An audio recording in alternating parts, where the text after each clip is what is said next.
ওজসিজ সেজেসনি যেন রূপকথার গল্প লিখে গেলেন এই সিজনে। নিজের বিদঘুটে নামটার মতোই তার বিদঘুটে ফিরে আসা। গত সামারে অবসর ঘোষণা করে দিয়েছিলেন। সেই অবসর ঘোষণার মাত্র 5 সপ্তাহ পরে মার্ক আন্দ্রে টের স্টেগানের ইনজুরির কারণে জরুরি ভিত্তিতে স্টেগানের বদলি হিসেবে বার্সেলোনায় যোগদানের পর সেজেসনি দ্রুত হ্যান্সি ফ্লিকের দলের একজন নির্ভরযোগ্য নাম্বার 1 গোলকিপার হয়ে ওঠেন। ধারাবাহিকভাবে বড় ম্যাচগুলোতে দলের নির্ভরতার প্রতীক হয়ে ওঠেন। কাতালান জায়ান্টদের লা লিগা শিরোপার দ্বারপ্রান্তে পৌঁছাতে সাহায্য করার পর প্রাক্তন আর্সেনাল তারকা এখন একটি বড় সিদ্ধান্তের মুখোমুখি। সেটি হচ্ছে বার্সার সাথে সেজেসনি তাঁর চুক্তি নবায়ন করবেন নাকি সেই অবসর জীবনে আবার ফিরে যাবেন। অবসর থেকে সেজেসনির প্রত্যাবর্তন অসাধারণ। 1 বছরের চুক্তিতে স্বাক্ষর করে তিনি বিভিন্ন প্রতিযোগিতায় 29টি ম্যাচে অংশগ্রহণ করেছেন। বার্সেলোনাকে কোপা দেল রে এবং সুপার কাপ জয়ের দিকে নিয়ে গেছেন এবং লা লিগা শিরোপা থেকে বার্সা বর্তমানে মাত্র 3 পয়েন্টের দূরত্বে রয়েছে। টের স্টেগান ইনজুরি থেকে ফিরে ম্যাচ ফিটনেসের কাছাকাছি থাকা সত্ত্বেও বার্সা সেজেসনির সার্ভিস ধরে রাখতে আগ্রহী।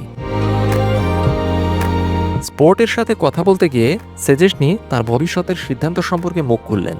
তিনি মজা করে বলেন, আমি লুকোবো না যে আমার কাছে বার্সেলোনায় আরও 2 বছর থাকার প্রস্তাব আছে। তারা ইতিমধ্যেই এটি আমার কাছে উপস্থাপন করেছে। তবে আমি সময় চেয়েছি।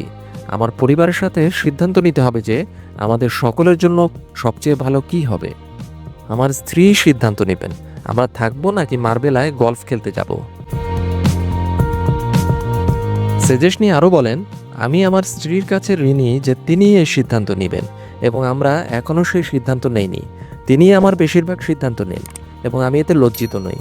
সত্যি বলতে আমি জানি না কি হবে এবং আমি আন্তরিকভাবে বলছি আমরা এই মাসেই সিদ্ধান্ত নেব, কারণ আমাদের পছন্দের উপর নির্ভর করে স্কুল বা বাড়ি গোছানোর মতো বিষয়গুলোর জন্য ব্যবস্থা নিতে হবে। এখন পর্যন্ত কিছুই নিশ্চিত নয়, আমরা এটা নিয়ে ভাবছি। মনে হচ্ছে সেজেসনি এই মাসের শেষের আগেই তার সিদ্ধান্ত নেবেন, যা বার্সেলোনাকে সামার ট্রান্সফার উইন্ডোর জন্য প্রস্তুত করতে সাহায্য করবে।